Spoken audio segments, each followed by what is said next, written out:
We are here to be part of the Time to Talk. We do believe it's really time to talk now in this part of Europe, in Austria, in Slovakia, in Czech Republic. Freedom of speech, that we have lots of things to talk about, and we have two very distinguished guests. Isn't it a paradox that it has nothing to do with the economical side of the world, that how people still trust opportunistic leaders, opportunistic politicians, authoritarian regimes, and aren't you disappointed with this development as someone who still had this dissident past, and part of this change was also this economical. We thought that with the economic development, somehow the civic society will develop as well. It is, and I mix it between disappointment and being scared of what's going on. But I think it has nothing to do with the economical situation. People they live fine. It's about, I see it in a broader picture as a kind of almost apocalyptic battle between truth and lie, which is now in a enormous. It's a huge. All world is a huge battlefield. You see it in USA as well. It's not, and it has nothing to do with economic reasons. The paradox is, democracy is now scared. Now our world is scared of lie. What we are facing now is a huge danger of lie, which a democratic world is just under the big pressure of lie. I see this as a paradox between past and present, and I wonder, have we any tool how to fight with that lie? And I'm not sure. I was thinking about, what about that paragraph in today, if it could be used not for lie itself, but for the hatred, for somebody who against something which against somebody who says, I want to kill you. What could we do? I see the lie as the biggest tool how to create hatred. On internet, you see the lie as a tool how to outrage people to become people full of hatred who would like to kill. And that's what I see. This is a battle. Well, the truth, of course. The truth, it's not a. But you still. The problem is that today in the traditional media, they are still by democratic tradition looking for truth, more or less. And they have tools for that, and they also have their names behind that. And you have now two worlds: the world which is in decline of traditional media, which by tradition are looking for truth. That's their mission.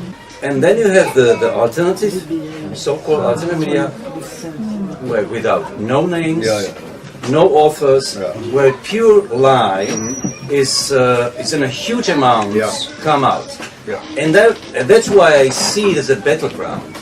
All this space is actually the battle between truth based on rational recognition of what you can say about facts, and the lie which is on purpose. It's a lie which is it is a lie which it's a devil who knows that that's his tool.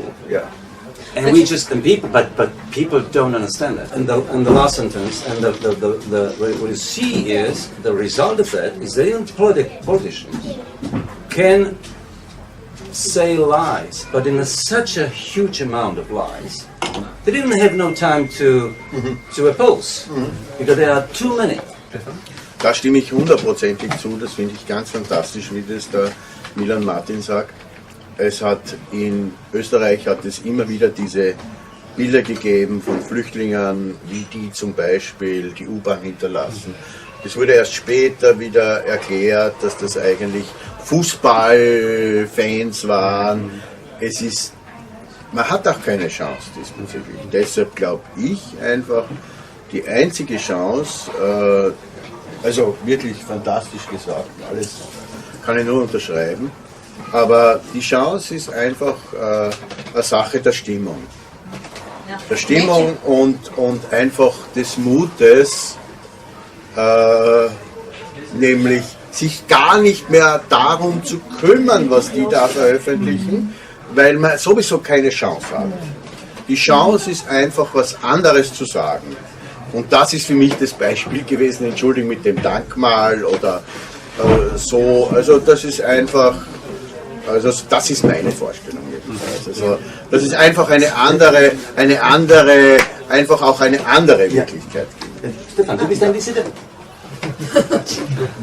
Ja, ich bin ein Dissident, muss sagen, wurde auch immer wieder von der Polizei bewacht diesbezüglich, also unterstützt, dass mir eigentlich nichts passiert in dem Sinne. Sorry, now we'll have Matthew helping the English-speaking viewers.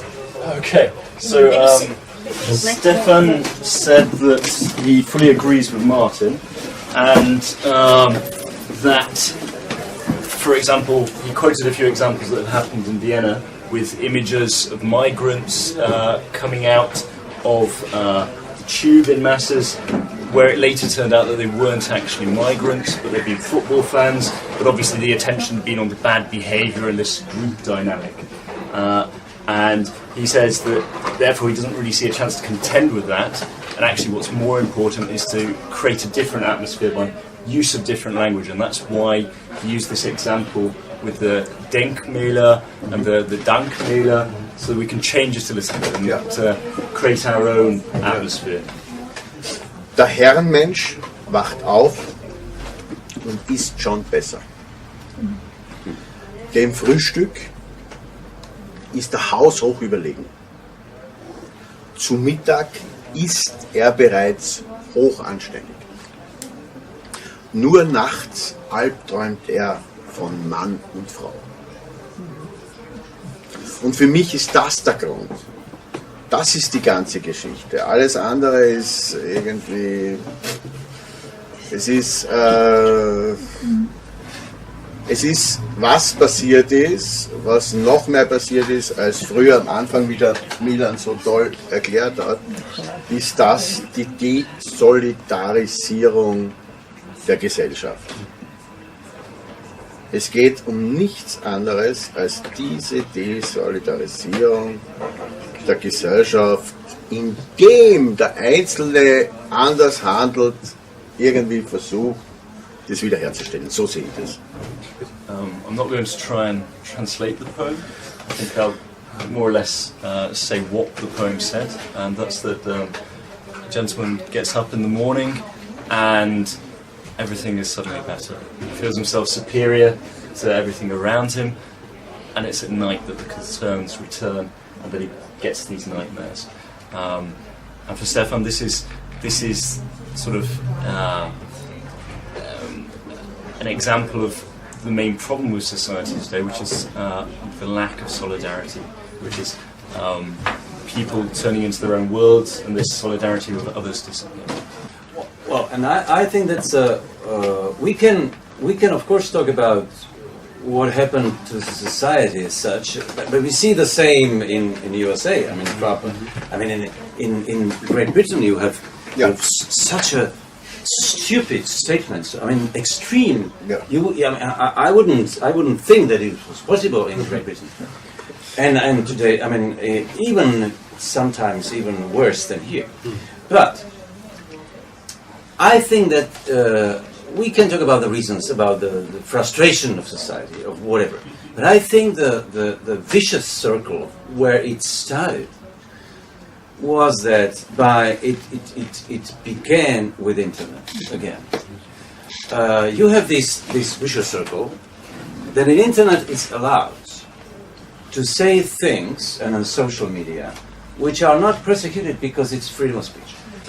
And then what happened by coming, especially, I think that the crucial role plays Facebook, mostly social media. because internet as such wasn't still so strong. I remember that in year 2000s, it was already strong, but there was no Facebook, there were no social media, so it was still focused on these traditional media with the commentaries behind. I mean, it was not so strong. And now social media are actually, and the possibility to create websites, thousands of them, for nothing, like this. Also da kann ich nur hundertprozentig zustimmen und also sicher ganz wichtig und richtig. Es zeigt sich in Österreich jetzt nur kurz gesagt, obwohl das eigentlich es hat eine Wahl gegeben im Burgenland, einem unterentwickelten Land, das hohe Förderung der EU bekommen hat. Und da ist die Sozialdemokratie eine Kooperation mit der FPÖ eingegangen. Und für mich war das eine Katastrophe. Und das zeigt sich jetzt. Es muss klare Grenzen geben.